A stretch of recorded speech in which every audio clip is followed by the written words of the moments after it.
everyone, and welcome to Stan the Wine Man TV. I am your host, Stan Rattan, and this is the Blue Collar Wine Show, where I try to help you spend your wine dollars wisely.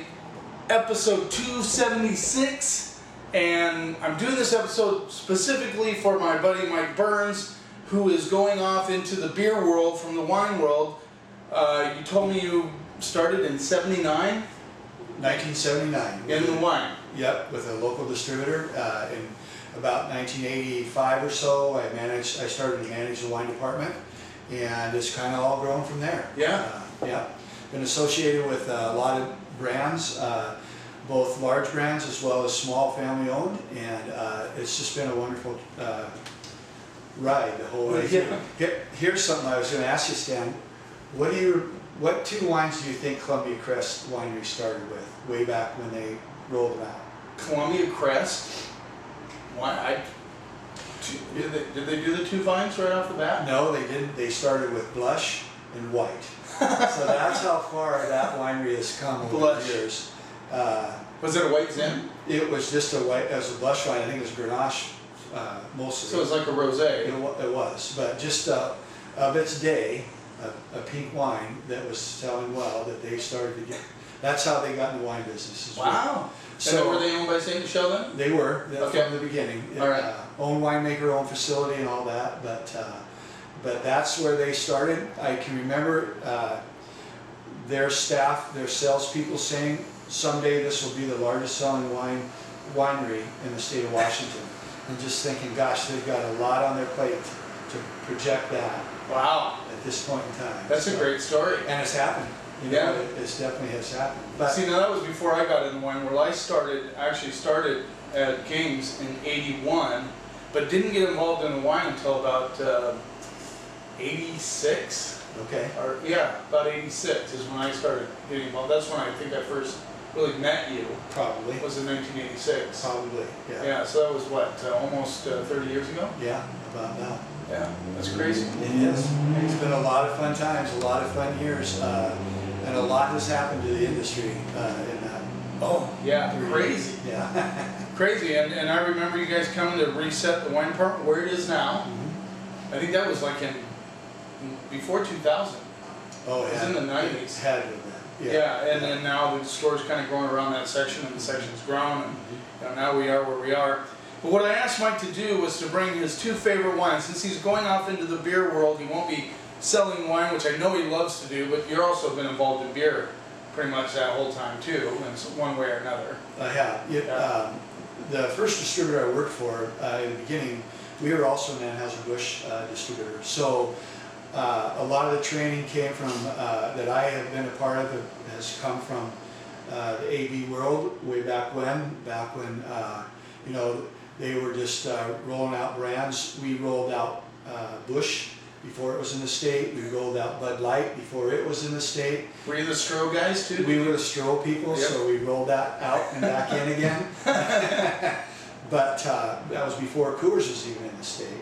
So there's been, in the beer world, there's been a lot of change. And now here we are with micro and craft beers that are just unbelievably popular with people now, and the variety that's involved in the craft beer industry now is just crazy. It's really, really fun, and it is crazy. Yeah, it's very fun. Yeah. So Mike's going to go to work for Backwoods Brewing as their. You're going to cover Washington. Yes. Just Washington State. Yes, I'll be their sales director. A little bit, you said? Oh. I'll be their sales director for Washington, and then we will pursue other markets as well as we get Washington put together the way we hope to. All right, yeah, Mike will do an excellent job. This guy, I think he could sell me my own wallet if I wasn't careful. So Mike, the first wine that you brought is your favorite. Now, we were laughing about this when the show started. I could have guessed the two producers he was going to bring, because Mike has always been a fan of Cougar Crest out of Walla Walla and Kiona off of Red Mountain. So the first one we're going to try is a Cougar Crest 2009 Syrah. Right there, we good? My brother-in-law James is helping shoot today, up from Texas. We won't hold it against him that he's a Dallas Cowboys fan. That's okay. Got it? Did we get it okay? Yeah. Okay. So just tell us a little story behind the Cougar Crest family that makes you such a big fan of these wines? Well, it's a husband and wife team. They live in Walla Walla. They grow their own grapes. Debbie is the winemaker. Dave, he's the vineyard manager. They have done everything. They've started this winery and they've taken it from where it's humble beginnings to where it is now. I think they do about 15,000 cases a year. Okay. I thought it'd be fun to try this Syrah. It's an '09 Syrah, so it has a little bottle age on it. Yep. Walla Walla is definitely known for Syrah and how they make it, as well as the quality involved in Syrah. So I thought it'd be fun to try theirs. It seems like every year they, as they put their Syrah and actually their other wines as well out to the writers of the world, and they score very well all the time across the board, kind of across the, and so she knows what she's doing. She comes from, actually she was a pharmacist previous to being in the wine making industry. So the chemical side and all of that piece, she really understands it well. She understands what the wine needs, and also when the wine doesn't need anything. And so she's fun to work with. Myself and a colleague got to go over and spend a couple days during Crush this year with them. Okay. And we just had a wonderful time. It was That's fun. Right at the end of the Crush season. Everything, as you know, was early this year. Right. And they are very gracious hosts, and just have a little bit of hands-on experience with Cougar Crest. Yeah. They will continue to do lots of great things in the industry as they move forward. And they do a red called dedication, isn't it? The funds that go towards somebody was hurt in a car wreck, or I can't. What happened there? Interesting story. Their daughter was actually injured. It was a very serious head injury, and they flew her to Dornbroker Children's Hospital in Portland. And Dave and Debbie were so impressed with the dedication that the doctors had towards saving people's lives that it impacted them so much that they decided they were going to create a wine and dedicate part of the proceeds of that wine to that hospital. And I believe they're on their 9th or 10th vintage of that. The story has a great happy ending. Their daughter's happy and went on to get at least one degree, I think, in college. And so all is well, and as far as the way that story ends. Sure. But the impact for them as a family is still there. So, yeah, that's cool. Very, very, very. Love it when we have stories like that behind a wine. It really makes a difference. Right off the bat, I love this wine. It's got a real boysenberry kind of bacon fat thing going on. I'm going to miss Mike on the wine side, and I've always, when you're into wine as much as I am and you love it so much, Mike is a great person to talk to. We've drank wine out on the golf course. In fact, I found my pick of the month for December on the golf course with Mike. We were drinking it in the cart. Just knew right then it was a great wine. Let me go through almost 50 cases in December of this Montepulciano de Brut. So just wanted to mention too that Mike Sheridan, Mike's Cafe and Wine Bar, again, allows us to use his spot. Love doing this. Busy street. We're getting ready for New Year's up here in the San Juan Islands, and it's just a cool place to shoot video. All right, let's see what we get with this wine. What do these run? This is about $30 retail? It would be. In your store, it'd be about $28 okay. retail. So just love the red flowers, bacon fat, boysenberry on this wine.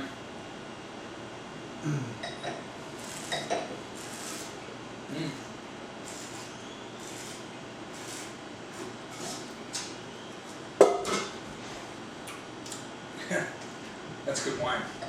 Good acid. Get that good acid structure. Yeah. A little white pepper, black pepper on the finish. Absolutely. You can tell with a little extra bottle age that things are well integrated. I like the darkness of the fruit as well, the deepness of the flavor. It's somewhat restrained though, I think, Stan. I don't feel like it's all fruit in the front and nothing, no structure. There's nice, good balance there. Oh, absolutely. As well as the acid on the back end. It's hardly a fruit bar.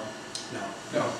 And that's part of what Debbie does in all of her wines. Is she's restrained in her style, I believe, but the richness is always there as well. and the integration of all the components are always in balance. Right.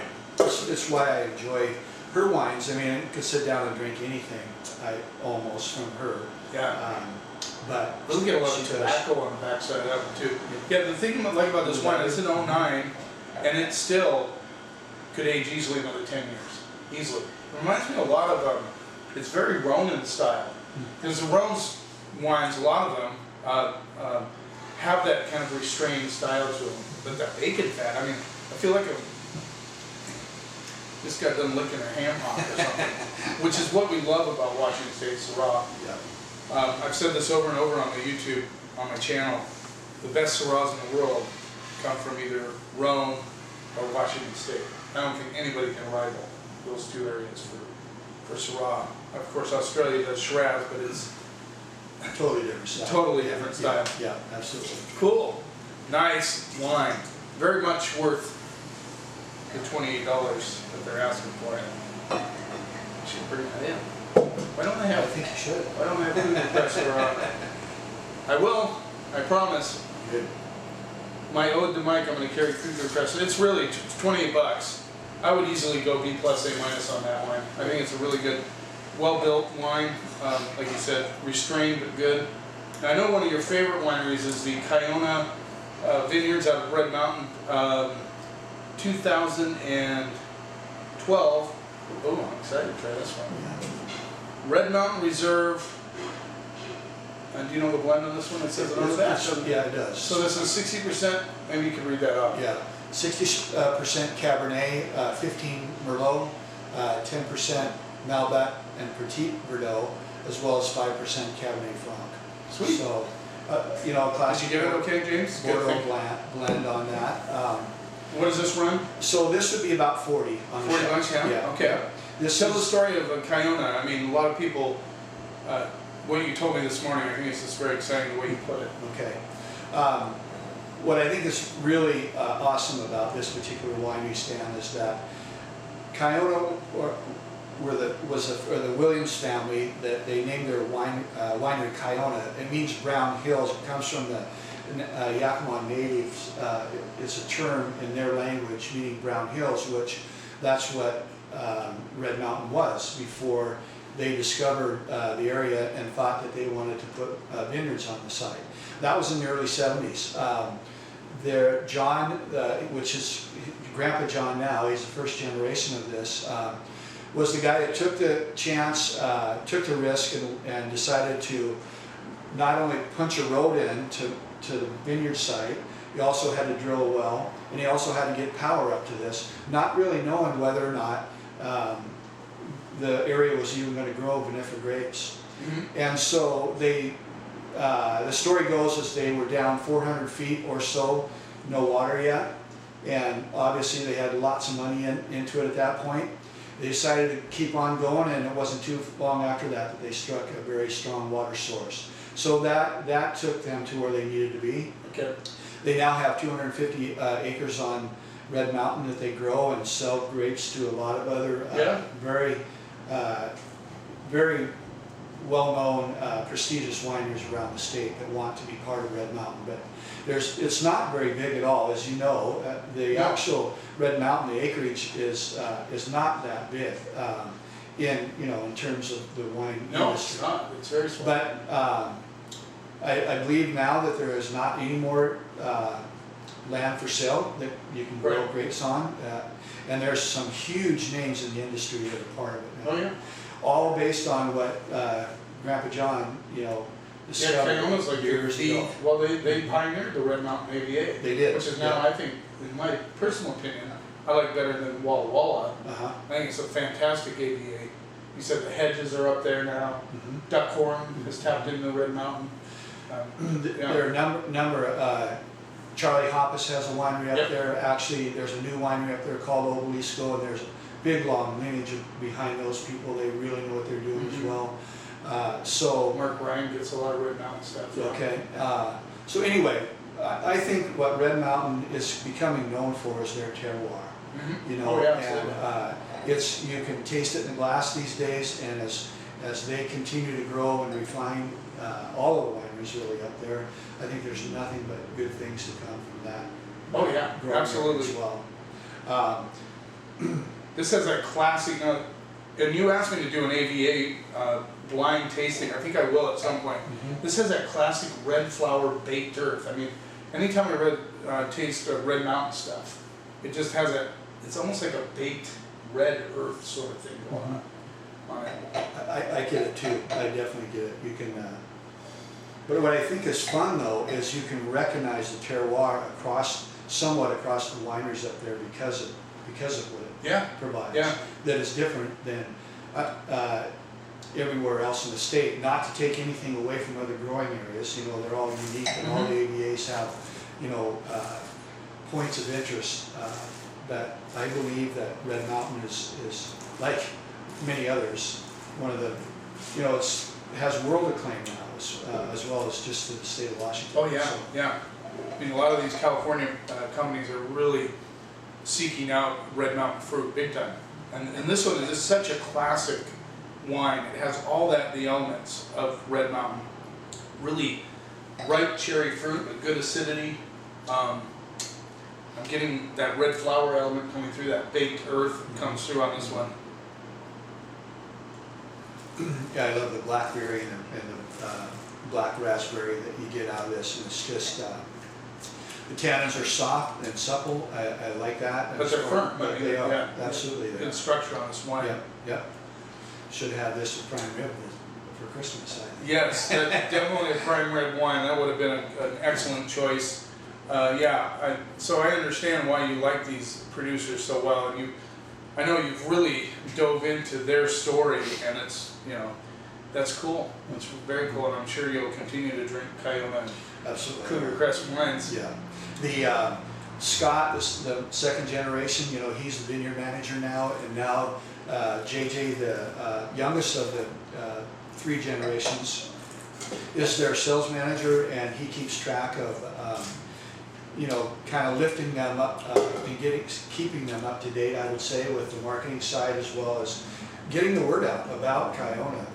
Really, they're such a humble family, but they do such a good job. It's just a pleasure to represent their wines. Yeah, and I would definitely go A- on this one. I think it has great structure, it has great ageability, it's got a lot of good things going on, good balance, good right across the board. I think it has good flow across the palate. The fruit is not over the top, like some Red Mountain wines can be, a little intense for people. This strikes a nice balance with fruit, acid, and tannins. Nice wine. Okay, without further ado, let's look at your new project. You got some stuff back there. We do. Yeah. I've become a fan of this brewery quite a bit, and I'm sad I'm losing Mike as one of my wine brewers that I talked to, but I'm sure we'll talk wine when he comes up to represent Backyard Brewing, right? Backwoods Brewing out of Carson, Washington. Exactly. Let's just take a look at they do quite a bit of cans. We sell quite a bit of their cans. This is the first time I've ever done beer on my episode. Yeah. But this is their Copperline Amber. I think these sell for about, let's do a little, we'll drink it out of wine glasses. Why not?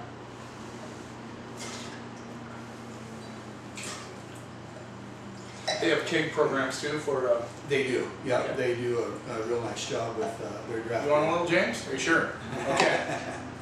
All right. So their can program. Do these run about $9.99 6-pack? Actually, usually about $8.99. $8.99. Okay, I thought they were a little less than a lot of the micro brews. Yeah. So tell us a little bit of a story. We can't get into a huge detail. What is it about Backwoods Brewing that attracted you to them, and what made you decide to jump on board with them?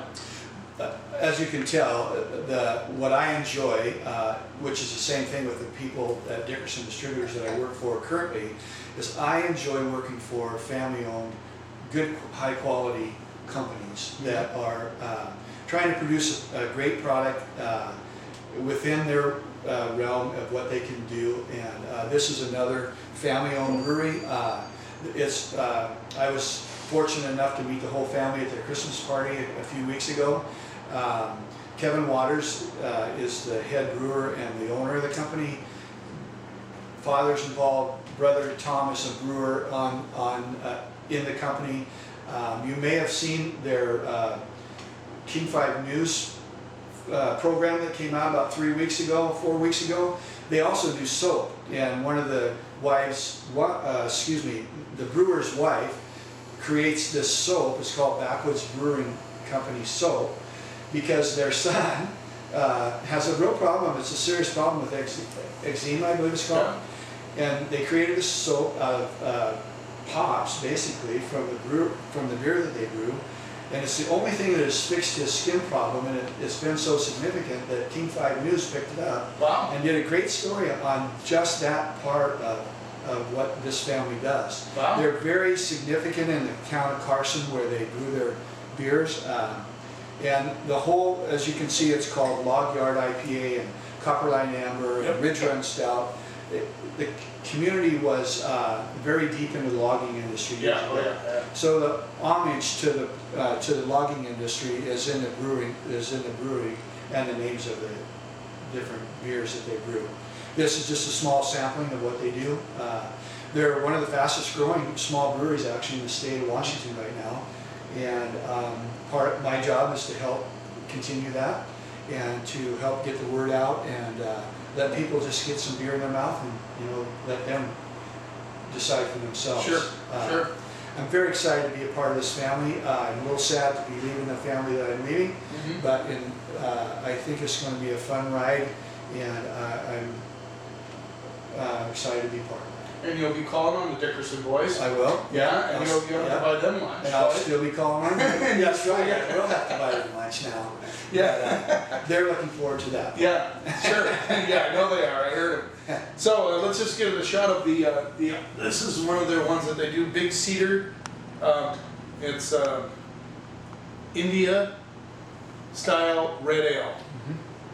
I'm a huge fan of Backwoods Brewing. Before Mike ever told me he was going to take this job, I brought pretty much all their beers into the store, and we do very well with them. So if you're in a grocery store somewhere, you see Backwoods Brewing, think of Mike Burns, think of the quality, the family side of that brewery and what they represent, and I think you'll love the beer. The beer is really good. I mean, this Copperline Amber Ale is just really nice, very mellow, but very flavorful, which is what you're looking for in a beer.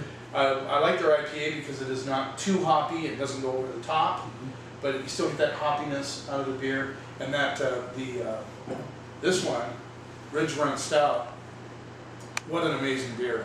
You know what it reminds me of? It's got that, it's like doing a Starbucks mocha chocolate coffee thing going on. Yeah, absolutely. It's really good. Deep, rich. I think this one's $5.99 for a. They're actually $4.99. $4.99 for a 22 ouncer. Yeah. So very well priced. Well, Mike, I'm gonna miss talking to you about wine all the time. Yeah. But I know you're very, very successful. This guy's got a ton of energy, and he's a good salesman, and he stands behind his product. So you have a lot to look forward to. I know Backwoods is going to be very happy with what you do. So thanks for being on the show, Mike. Absolutely. Maybe we'll have you on again just as a Backwoods guy. Cheers to you. Cheers. I'd be happy. Thanks for watching, and remember, you keep watching, and I'll keep helping you spend your wine dollars wisely and your beer dollars. Cheers.